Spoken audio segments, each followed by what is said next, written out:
Hola, y'all already know what it is. Your boy Yaakov, what it do? The outlet to reality, the holdest podcast in Vegas and Chicago. What up? This is the place where you want to hide from your drama or maybe hide from your baby mama. Aha, just kidding.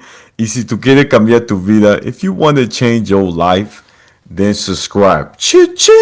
And by the way, guys, I just published a book out. It's on Amazon called Shabbat in Chicago. It's about an audacious single mom who opens her heart and home to 5 adopted kids while embracing her Latino culture while being Jewish. And please, like I said, check it out on Amazon. And today we have a very special guest. He is one of the best actors, martial artists of all time. Give it up for the one and only Anthony. Woo! Thank you, Don. That means a lot, man. That's very, very, very kind words. Thank you, brother. Very kind words, man. I appreciate that. Of course. It means a lot, brother, because I know we've been talking about it for a while, and I want to tell the fans, a little bit how we met. Mm-hmm. So I had a little get together. It was like a big celebration. I was able to be on the magazine for my book, and I met Anthony through Uvia. So Anthony came through, met my friends, and we were chopping it up, sharing stories, laughing, eating, and just to hear my brother, at first my brother was real quiet. I'm not gonna lie, guys. He was real, very humble, but he's trying to warm up. He was trying to warm up. I don't know if the fries got cold, but he was warming up, and then he finally got to share, of his project coming up that he just did. We're gonna dive into, and the fact that he did martial arts, he still does. And I'm gonna be honest, guys. My brother right now looks better than the last time I saw him. I could tell he looks slim. Like he cut down. I don't know what he's been doing, eating Cheerios, but I don't know what. Oh my god! Right. So it's so cool, and that was my first impression when I met you, brother. What about you? What did you remember that night? Take us back and let us know a little bit about you, brother. Yeah, man. Me being quiet. I mean, that's usually how I am upon first meeting people, man. I'm very much like an observer, which is it kind of comes back and forth with me when it comes to meeting new people, because either people just kind of see that I'm just an observer, I'm just new, I'm just kind of meeting everybody and stuff. Then otherwise people just think I'm just pissed off or I'm ready to kill somebody half the time. I'm like, nah, it's just a hard RBF that I have. It's natural. It runs in the family. But nah, man, that night was super chill, man. It was awesome, and it's always great meeting new people. And again, man, that's what I love about this industry that we're in, man. You get to meet all sorts of people from, again, I mean, just many different parts of the world and just different backgrounds and cultures and stuff. And as an actor, man, I feel like that's my job. That's my job is to study the human condition and just study people and their backgrounds and understand why people are who they are. Definitely didn't mean for that to go that deep, but yeah, man, it was absolutely awesome. Just meeting different creatives, and especially like yourself too. Definitely, you were the most eccentric out of everyone, man. You yourself, you're just a personality, and I love it, man. So, but if anything, the reason why I was quiet is because I'm paying attention. And I'm just listening to the passion in your voice, and I remember you were celebrating a pretty special night. That day. What was that again? So it was for the magazine, because I was on the magazine for my book. Mm-hmm. We were celebrating it because it was a big deal, to be in, one of the biggest magazines for Las Vegas. Yeah. And to write, even for me to write an article, they could have wrote it, but they asked me to write it, so I got it all laminated. That's why when I saw you guys, I put it on the table so we can all read it. That was why. And brother, I do want to ask you something. Something that's very interesting. So I want you to tell us a little bit about your background, because that's one thing that's very fascinating. You are very mixed. You have a lot of what's it called, culture, and I want to know if you were born and raised in Vegas. Take us there. And like what led you to Vegas? If you want Hmm. to, please spill the beans, Yeah, but not the absolutely, truth. man. So yeah, no, I am not from Vegas. I'm actually born and raised in New York, and I lived half my life in New York and half my life in Florida. New York up to when I was 15, and then from 15 to 30, I lived in Florida, and then I moved here. And I moved here for the industry. I've been, in the film industry for, oh boy, 15 years now. And my career started in Florida. Um, and it's funny, man, because before all that, I was just supposed to like go into the military and just kind of do that. Like that seemed to have been like a thing, in my family. Like I have people who are in law enforcement in my family, military and stuff. So it pretty much seemed like I was going to go that route. But funny enough, like also in my family, like we have like a bunch of artists, and especially like from my dad's side. My dad, he is a musician, and from what I understand, like yeah, he had like bands when during his time. I know that he now he plays like Christian music for like church and stuff like that. But like everyone's like artistically inclined. And funny enough, I also have an uncle who is a master chef, and but also he's in the film industry as well. And so it's funny how that all that runs in the family. And then my grandmother too, which is something I found out way later, and I did not know, and it actually kind of like clicked, and it's like, damn, no wonder.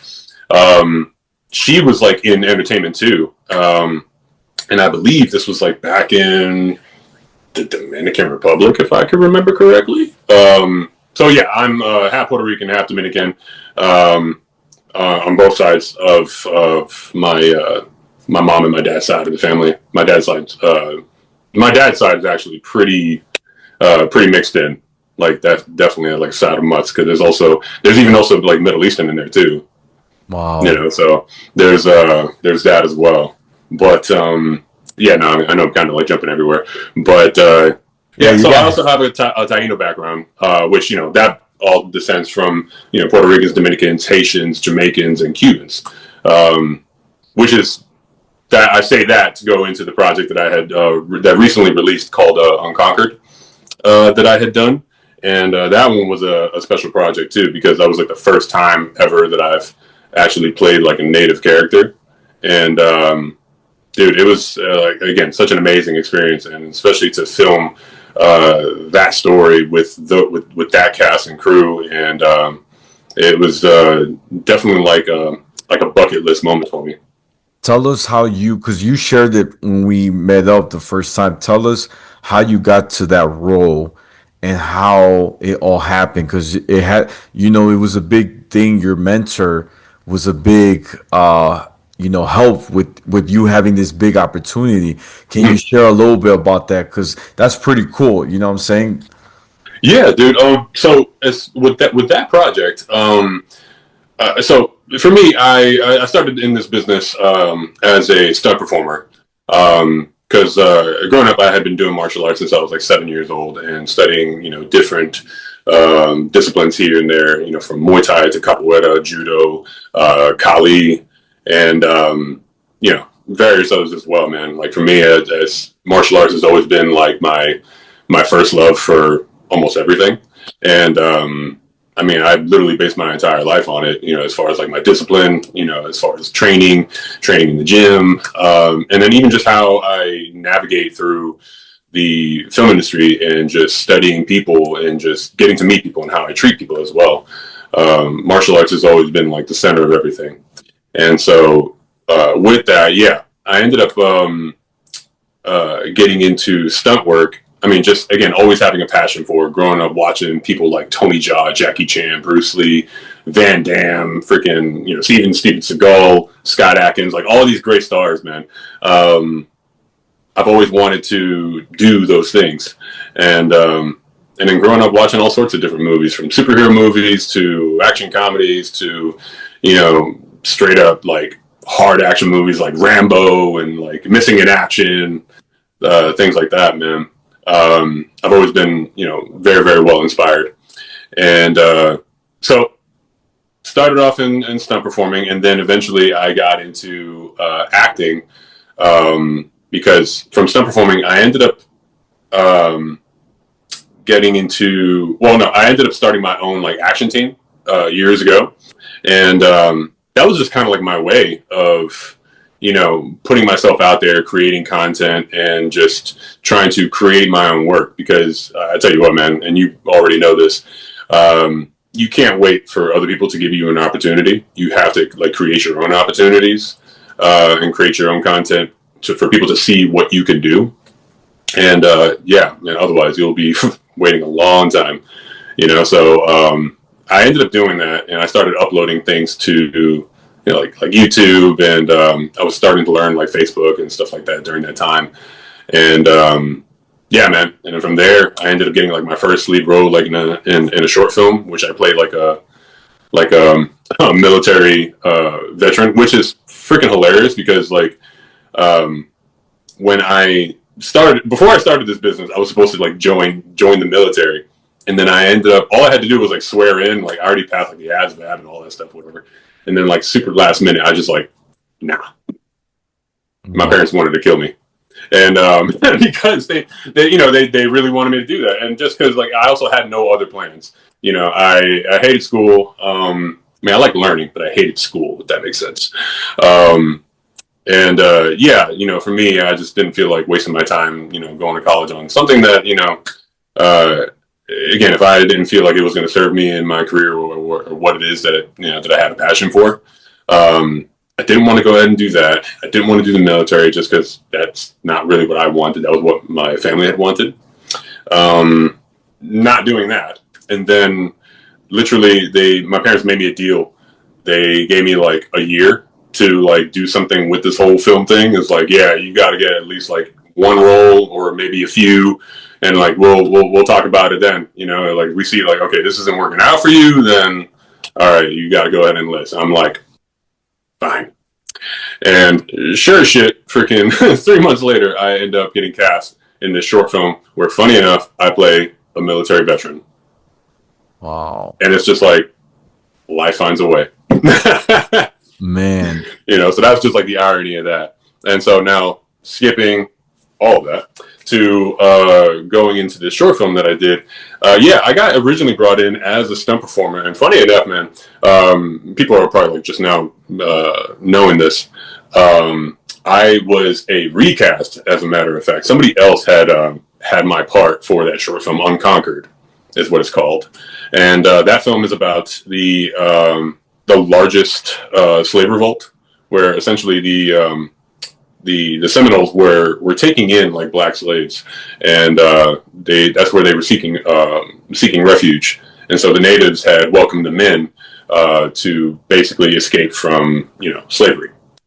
And funny enough, man, that story, nobody wanted to talk about it. Apparently, like nobody wanted to tell it, and I think it's mostly due to where we are as far as politics in the film industry. Like nobody wants to make slave movies anymore, which I get that. But this movie is like, it's not about necessarily like people being enslaved. You're not seeing that. What you're seeing is, I mean, yeah, you're seeing some hardship, but you're seeing a group of people that are basically standing up against slavery, and they're trying, and the film is trying to empower that that these people could, you know, escape from that, you know. And yeah, man, it was definitely a hard project to essentially put together. I mean, I would say not to start it. I think that's something more the director Hari can definitely answer. But I know that it took a while to release, to even edit, because funny enough about that film, we did that back in like 2020. It was like during COVID, so it's relatively an old project that is just releasing now. But like, it just goes to show, they tried to market this movie, market. Nobody wanted to tell it until, yeah, and now it's released. It was released on streaming, like through like the Vire network, and now it's like making its rounds to festivals. I believe next it's going to Canada. Um, and yeah, it also just came out that it's going to be premiering in Miami, so it's definitely going around, and it already premiered in LA back in, I think, September. Yeah, and so yeah, man, that was a tough project to put together, but yeah, I got brought in as a stunt performer, but then they also found out that I could act, and so they said like, hey, you know, we were going to go ahead and cut out these lines basically, but they, you know, they're saying like, yeah, if you could get these lines down, then okay, we can do it. And so it took me a while, man, and even that was a tribulation in and of itself too, because you know, I did what I could with the dialogue, and you know, I hate to talk about this, but you know, it's interesting because it also brings up another issue, I guess, in Native culture and also with the industry as well. Because I tried to learn the language as best as I possibly could, and I was given a site, you know, to study the words and study, you know, like how the pronunciation goes and stuff. And again, like I said, I did the best that I could, and I even tried to seek real help from people who were actually Seminole, because I mean, again, I'm Taino, you know, and the language that was spoken in the film was Muskogee, and so I had to learn like that dialogue for again, just the one line, and but again, trying to speak it in like the best pronunciation that I could. And so it's interesting because like they actually had a guy, I think he was Seminole, but then he ended up like just bowing out of the project for whatever reason, and so I was pretty much the runner-up. Whoa, that's Yeah, man. And so yeah, I like, and again, I tried to seek help with the pronunciation, but then like I get this part too, but sometimes, you know, there's also the reality of the business where, and you'll probably understand this too. They didn't want to help me because I wasn't actually Seminole. oh And, you know, I get that. You know, again, authenticity is absolutely important, which, you know, again, I'm all up for. But like, you know, sometimes you just come across those situations where it's just like, okay, I mean, how many Seminole natives are actors? How many Seminole natives are stunt performers? How many, you know, actors can do their own stunts? You know, I mean, there's plenty now, but like that's not always the case. So yeah, man. Like right now, that the clip that you know that's going around with me speaking the dialogue with my buddy Raphael. He was also one of the leads for the film too.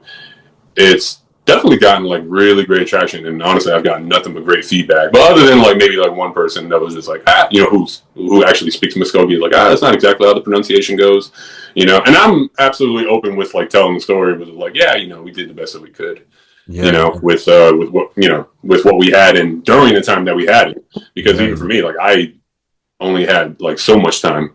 Luckily, you know, again, as a stunt performer, I didn't have to worry much about like the action and the choreography and stuff like that. I mean, I live and breathe that. But yeah, I would say the hardest part was getting the dialogue down, and then, you know, also putting in the acting chops with the dialogue. wow, You that's know, and but yeah, man, it took a while for that film to come out, but now it's finally released and everyone's seeing it, and yeah, dude, it's definitely done wonders, and it's and funny enough, like it's just a short film, and I believe they do have plans to like make it like a bigger thing. We'll see, you know, but if it ends up just being strictly a short film, then that's also perfectly fine too, because it's also like great the way that it is. I think it definitely tells us the story, like pretty much kind of like everything that you need to know about it, but it also leaves room for more, because the story of John Horst, that's really what the story is based off of. He is a half black and half Seminole native, and he's the one that led the largest slave revolt. Like he's the one that freed a lot of the black slaves and had them migrated to the tribes. whoa, Yeah, man. that's And pretty. that role was played by the director, and he's an actor himself, Harvey Williams. Wow, wow. Yeah. I want to ask you something too. That's pretty dope. I wanna kind of get back to martial arts, right? Because I love martial arts. It's one of my favorite things to talk about. And I want you to take us to when you first was studying it for the first time, trying to learn the move. Like for me, right? One of the first things I learned in martial arts was kung fu. That was the first thing I had to learn first. Hmm. And then actually, I take it back. My bad. It was taekwondo. Taekwondo was the first thing, and I remember my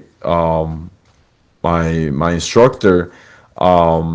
He was very tough on me. You know, he would be like, "You're doing it wrong. The spin kick. You gotta do it again, right?" Yeah. And my master, who was his master, he was, I think, like a high ranking, but his he was a master of Hapkido, and he, interesting enough, he formed his own martial arts, which is the one I use today, called Shurkaido.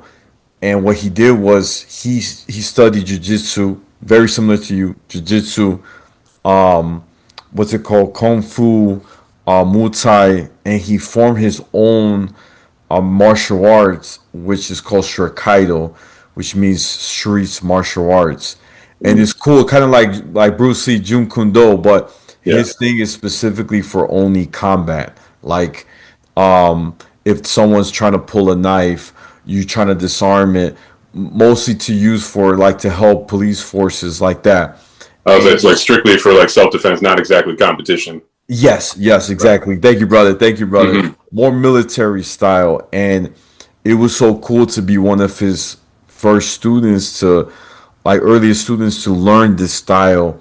And he made it very interesting. He was like, when someone, like, for example, if they knew Muay Thai, right, which is knees and elbows, you have to change your style. Yeah. You can't use the same because they may know it better than you. So switch your stance, Right. change your angle, Yeah. move if you have to move inward, change it up to throw them off, right? You can't Yeah. you kind of like adapt to your opponent in a way. Yeah. And so I want to know more of, like, if you remember a story one time where, you know, you try to, impress your teachers, right? And you fail, right? But you got better and better. And, like, if there was a fight that happened to you outside of the dojo, like let's say at school, someone was trying to, see if they could teach you a lesson. Take us there, because I know you had to have some stories, brother. Yeah, I got a few, and it's funny because I mean, yeah, growing up, I dealt with bullying and stuff like that, which is what initially got my mom to get me into martial arts. On top of that, too, being extremely ADHD, freaking constantly moving, jumping around, and doing this, that, and the third. I mean, it was either I was going to be a stuntman or, I don't know, join the circus. But yeah, so she decided to put that energy into like good use, and she's like, yes, they were like, yeah, sign him up for some kind of physical activity, and so martial arts became the thing. And on top of that too, I got to gain some confidence in myself, and I learned how to defend myself. But you know what, man, it also helped too, because growing up with dealing with bullying and with dealing with just other difficulties when I was growing up with a single mom, that was definitely quite difficult as well. And so I grew up like having like extreme like anger management issues. So on top of that, learning martial arts, it helped me treat that, and it allowed me to put that stress into better use. And so yeah, funny enough, like I would say the first martial art that I had tried out was karate, and it was pretty cool. It wasn't like the best experience. I guess initially just going in because I don't know. I very much prefer. I mean, I like group sessions like now, but I very much prefer like one-on-one lessons, just because like for me, I always have all sorts of questions, and I just learned better that way. And so tried it out, and yeah, it wasn't the best for me. Nothing against karate at all. It was just more like, I guess, just the teaching situation system, whatever. And then I ended up meeting this guy along with my mom, who studied Muay Thai. And he ended up kind of teaching me. And it's funny because like since then, I've been what I like to call a backyard warrior. I mean, to me, man, that's where like the real martial arts really like happens, man. Like you're learning in a garage, you're learning in the backyard, man, where it's intimate, it's personal. And to be honest with you, it's like it's very, for the lack of a better term, just raw. It's just like you're in it, and like there's kind of like no distractions because it is just one-on-one. You don't have to put it this way, you don't have parents like worrying about like their kids, like if they're getting hurt or anything like that, or if other kids are like are distracting the class or anything like that, whatever. So yeah, man, I ended up learning that, and it was life-changing. It allowed me to, like I said, gain confidence in myself and really put like whatever anger and stress that I had into better use. And yeah, man, from there I started learning other different like disciplines from different people. Again, I've had multiple teachers like throughout like my life, and for different disciplines. And but then like I actually found like my actual mentor. His name is Maurice Crump, which he himself, funny enough, is also an actor, and he starred in movies with like Tony Jaa, Michael Jai White. I mean, this guy is like the real deal, and he also trained Chadwick Boseman for Black Panther. R.I.P.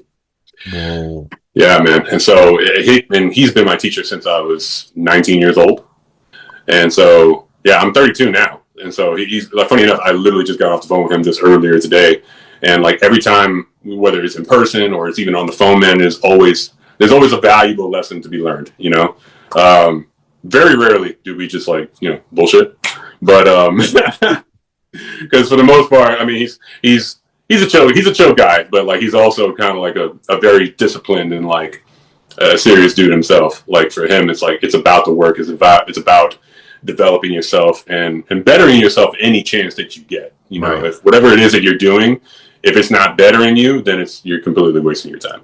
Can you give us a little taste of what was the valuable lesson you had to learn that he shared on the phone?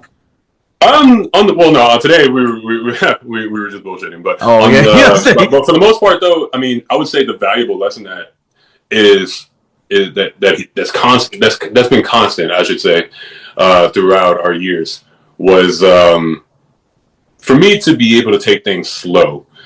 To take things slow, and on top of that to be easy, because like I said, growing up I was a very aggressive kid, again a very angry kid, and so for me everything was like fast, hard. Like if I didn't break the board, I got upset, and for him he was always saying like, especially when you're training with like other partners, you just have to be easy. And yeah, back in the day, even as a training partner, I used to be like quite aggressive, and accidentally, I used to end up like like hurting people and stuff like that, just because like I felt like there was like a personal thing that I just had to like prove. But then he was just like, yeah, no, you don't have, basically you don't have to do any of that. And even in our private moments, we did like the real work where we kind of gotten deep and like accessed the core reason as to, and many things, as a matter of fact, why martial arts, and then also why get into acting, why, all this, why the action genre, there's actually like a deep, like rooted, like personal thing that I kind of had to face, which allowed me to be better as a performer and as a martial artist as well. So now it's funny because like we're going back to like the day that we met, I'm like super chill, I'm just relaxed and just listening and stuff, and like that's me now, but back then I had to be the loudest one in the room. I had to like be the center of attention, and this is like years ago, like again, even as a kid. And now I'm just like super nonchalant. Like for me, like if people don't know I'm an actor, cool. If people don't know I'm a martial artist, cool. You know, for me, I'm just like super nonchalant until like, I mean, yeah, if people, you know, find out or discover it, then okay, great. Funny enough, like even in my day job, like I've been working in hospitality, or particularly at this location, for like 2 years now. And there are people that are just now catching on that I work in film, and then I've also worked in like music videos with like, you know, big like Latin stars like Bad Bunny, Ozuna, Daddy Yankee, Maluma, and like they're just catching it in the wild, like watching music videos, and they're like, "Wait, what the?" And then they catch me, and it's like, "Dude, how the hell did I not know this? Well, why didn't you tell me?" I'm like, "I mean, I'm sitting there just talking about it. I mean, I'm not that conceited." I like that. I like that, bro. That's really cool. Well, look, it looks like Zoom about to kick us out, so Oh, I gotta wrap it up. But guys, this is the Outlet to Reality, the oldest podcast in Vegas and Chicago every Tuesday. Don't forget to like, share, comment, and subscribe. Cha-ching! Y'all know where to find me. I'm on Instagram, YouTube, Spotify, the Outlet to Reality. My Snapchat is Take One Pass It, and my TikTok is at Yaakov28. And brother, where can my fans find you? I am on Instagram at Welcome to the New Age. I'm also on YouTube at my full name, Anthony Giovanni Elias. You could also find me on Facebook. You know, send a friend request. I need to actually make an actual like fan page. But yeah, Instagram is the best place. So for sure, Welcome to the New Age.